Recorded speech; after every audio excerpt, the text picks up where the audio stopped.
What is up, guys? On today's video, we are going to be building some power steering lines and try not to blow our windshield out. This thing is massive. It's crazy. Everything is sitting at full bump right now, and it's up to here. You know, at some point we're gonna have to build some stairs. Come here, check it out.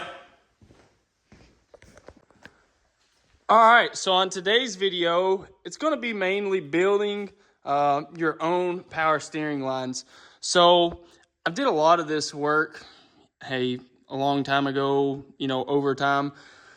On this power steering, we took all these original factory fittings out and got the correct size, the correct thread pitch, and actually bought these fittings. I want to say off Summit. These are just Earl fittings. There's 50,000 name brands. I did actually buy some, some of these cheaper ones off Amazon. And I'm going to be honest with you. I couldn't find ones that had the right thread pitch. I would order the right thread pitch, but when I got the fittings in, I've got a checker over there, and it would not be the correct thread pitch, and I didn't want to screw anything up. So I bought the little bit more expensive ones. I think these were maybe $10 a piece off Summit. So we went to a -6 everywhere, pretty much, with the exception of this return port. And I'd completely forgot about that. I've got that sitting over here on the bench. I'm going to run this to town with me later when I go to get the ends crimped on these hoses and see if my local hydraulics shop has whatever size that is, ORB, to a dash, maybe we'll probably try to go back to a 6. So, long story short, hey, I just went down to the local hydraulic shop, got a bunch of these fittings, got a 45, a couple 90s, and then one of these long 90s, whatever you want to call it. Grabbed a couple hoses, 2 foot long. I said, hey, those will be perfect. So let's start. I sort of took a look at everything beforehand and got figured out, you know, roughly how we was going to do it. So I think down here on the power steering pump, I don't know if you can see or not down there. Let's try to bring you in here.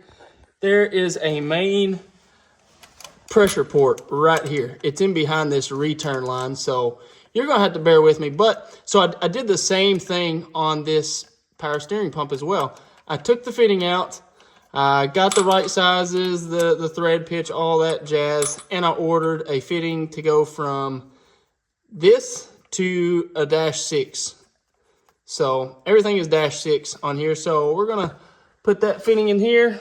Let's scoot you around here maybe. There you go. Maybe that's a little bit better. So that's just sort of in there. So a straight out, I would have probably been getting into my motor mount here. So we 45'd it up. Let's go get some hose. I think we're just gonna grab a hose, any hose. These are, let's see, some 400 bar, 5800 PSI. Temp rating is -50 to 260 degrees Fahrenheit.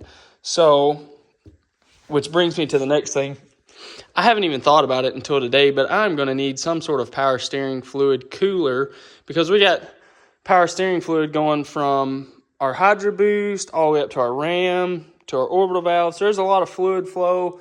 Things are going to get hot, so we're going to hold off on the return lines right now until I'm going to try to order later on a cooler of some sort and then incorporate that into the return, either from the Hydro Boost or the orbital valve down there.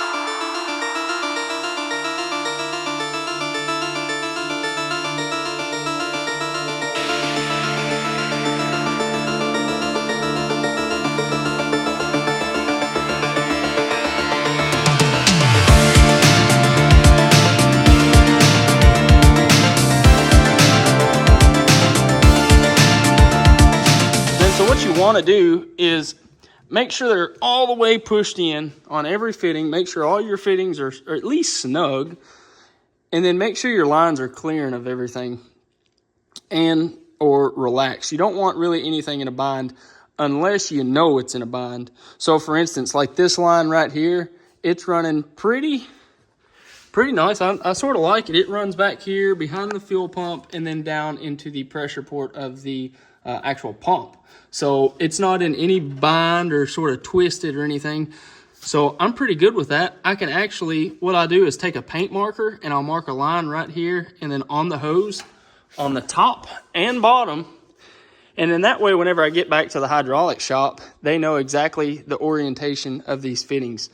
For instance, if I clamped that lower fitting down there exactly where it's at, and then say, I can't loosen this one up now, but say this one was clocked to a 45 and then they clamped it there, oh man, you'd have to twist that thing down. And not that you couldn't do it, but these lines are so hard, they don't really twist like a garden hose. Here. So say if I needed both of these fittings at a 90, that fitting there, this fitting here, I needed them to be parallel with one another and the line to be relaxed where it's going. You know, I would take a paint marker and mark there, here and here, just some little tick marks, just so you know the orientation of the hoses, and then you're great. But say if you needed it like this and on accident, your hose crimping guy crimped the fitting like that and like that, well, once this side is locked in, screwed on or whatever, and then you go to actually try to twist this whole hose will like twist. So it's just not ideal. And then, you know, you got some potential rubbage and everything else. So I like to try to get the hoses either relaxed, or if I do need to actually cock it over to get clearance from something so it'll sort of hold itself out of the way, then I will sort of clock those fittings correctly and mark them and make sure that they are crimped precisely. So let's get to cutting these lines down and marking them, and then we get to go back and get them crimped. And then we get to come back and put them back on for like the 47th time. Luckily, I've done the lines going down to the steering ram, so we don't have to cover that. But it's the same ordeal. I measured them. I got an access of hose. I sort of got some string line, and then that way I didn't buy 26 feet of hose if I only needed 22 feet. You know, I do get a little extra. Like this hose, I may end up cutting, you know, 6 to 8 inches off, but I don't have 16 extra feet. All right, and just like that, we have our lines crimped, oriented. We're ready to throw these bad mama jamas on. Let's go.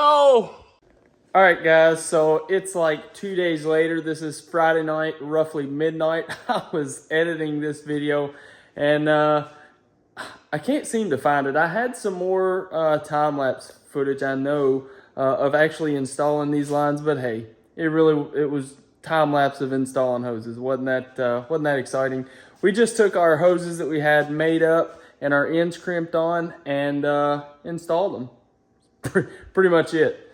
So this is it with them installed. You know, we got our pressure line coming from our pump into our hydro boost, from our hydro boost into our orbital valve, from our orbital valve down to the left hand and right hand side of our ram, and then of course we got 2 return lines going back into the pump down there, reservoir.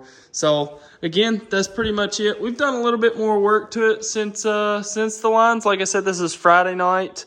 It's roughly midnight right now, and yesterday we actually done some radiator, which we'll save that. I've got some more footage of that. Maybe we'll try to make a video tomorrow of that.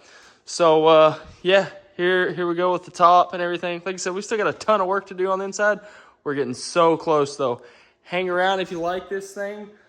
Subscribe, comment if there's anything that you question or want to know more about. And smash that like button. Like I said, hopefully, I don't know, maybe tomorrow.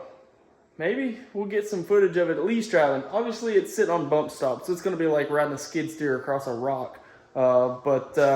Yeah, so hang around. Like I said, subscribe, comment, like this thing, and we'll catch you on the next one.